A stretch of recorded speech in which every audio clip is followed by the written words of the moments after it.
Life insurance corporation of India यानी कि LIC एक ऐसा नाम, एक ऐसा ब्रांड और एक ऐसी सेवा जो लगभग हर भारतीय जिसके पास किसी भी प्रकार की इंश्योरेंस है वो इससे वाकिफ है। और लाइफ इंश्योरेंस के नाम में ही उस कंपनी का सारा पर्पस छुपा हुआ है।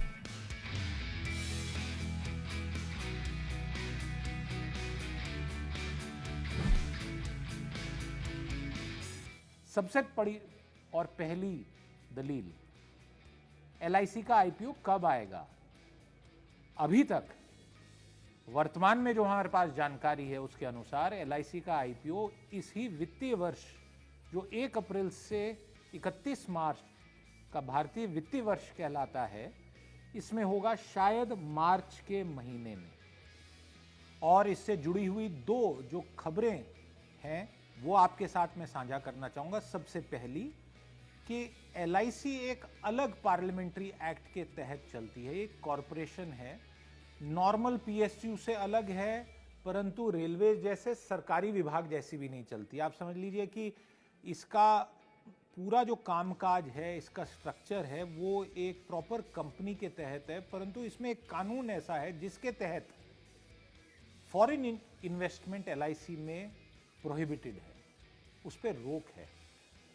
और ये मैं इसलिए आपको बताना चाह रहा हूं क्योंकि आपने कई ऐसे ब्रांड देखे होंगे जो निजी क्षेत्र की इंश्योरेंस कंपनीज हैं, जिनमें विदेशी कंपनीज जॉइंट वेंचर में आपको इंश्योरेंस के प्रोडक्ट्स देती हैं।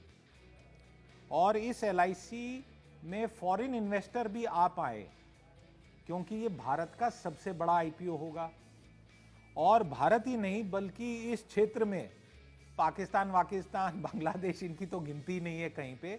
इस क्षेत्र में चाइना से बाहर सबसे बड़ा IPO होगा, तो विदेशी निवेशक भी इसमें पैसा लगाना चाहेंगे और विदेशी निवेशक और भारतीय निवेशक इन सब की एक प्रकार से होड़ होगी पैसा लगाने के लिए LIC के इनिशियल पब्लिक ऑफर में। दूसरी इससे जुड़ी हुई एक और दिलचस्प खबर है जो कई हमारे दर्शकों ने देखी होगी।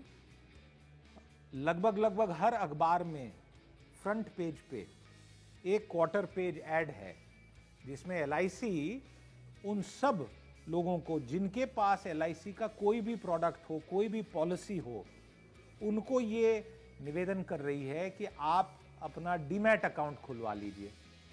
अब डीमैट अकाउंट कईयों को तो पता होगा, जिनको नहीं ये जानकारी उनके लिए ये कि डिमेटेरियलाइज्ड शेयर्स रखने के लिए एक अलग डीमैट अकाउंट होता है। आप समझ लीजिए कि एक प्रकार से बैंक अकाउंट ही है आपका, जिसमें शेयर्स जमा होते हैं और जब आप बेचते खरीदते हैं शेयर तो वो जमा होंगे। अब LIC क्यों कह रहा है ऐसा? LIC का काम तो पॉलिसी बेचने का, उसका शेयर से क्या लेना देना इस प्रकार से। तो ये एक बड़ा यूनिक फीचर है, ये भी एक बड़ी यूनिक चीज जुड़ी हुई है LIC के साथ, वो ये कि आप जो पॉलिसी होल्डर हो, अगर आप LIC का शेयर भी खरीदना चाहते हो यानी उसके शेयर होल्डर बनना चाहते हो बाजाब्ता तरीके से, तो डीमैट अकाउंट खोलिए और LIC का जब IPO की पूरी दस्तावेज, पूरी जानकारी बाहर आएगी तो आप पाएंगे कि रिजर्वेशन होगी आपके लिए जो LIC के पॉलिसी होल्डर्स हैं LIC के शेयर्स के लिए। आपने देखा होगा पिछले कुछ महीनों में इतने सारे जो शेयर बाजार में IPOs आए हैं, कईयों में तो बहुत डिमांड रही, कई 100, 150 गुना, 200 गुना लोगों ने जितने शेयर थे उससे 200 गुना ज़्यादा मांगने का प्रयास किया और अलॉटमेंट बहुत कम हुई। अलॉटमेंट भी एक प्रकार की लॉटरी थी। तो यहाँ पे आपकी लॉटरी में चांसेस बेटर हो जाएंगे अगर आप LIC के पॉलिसी होल्डर हो, आपने डीमैट अकाउंट अपना शेयर बाजार का जो KYC सारा तैयार करके रखा हुआ हो, तो आपको रिजर्वेशन में ये शेयर्स मिलेंगे और संभवतः LIC का जो IPO है वो काफी बड़ी वैल्यूएशन से आएगा। कितना आएगा ये कहना अभी कठिन है, परंतु LIC का जो साइज है, और ये साइज आपको एक और तरीके से समझाने का प्रयास करूंगा कि जितना पाकिस्तान का टोटल GDP नहीं है उससे ज्यादा वैल्यूएशन LIC की है। और LIC दुनिया में कुछ ऐसी चुनी हुई पहली 10, हो सकता है पहली 5 IPO की डिटेल्स के अनुसार उन कंपनीज में आए।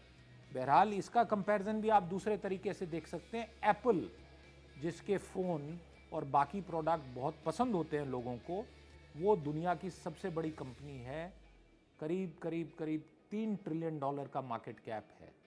और जो LIC का मार्केट कैप है, फिर से ये कहूँ कि शायद इस नंबर में कुछ चेंज हो सकती है जब फॉर्मली हमें पता लगेगा, बट $350 से $400 बिलियन की कंपनी इसे कई प्रकार से देखा जा सकता है। और आखिर में कुछ साल पहले जब कोल इंडिया का IPO आया था, तो उस टाइम पे कोल इंडिया सबसे बड़ी कंपनी निकली थी भारत में IPO की दृष्टि से।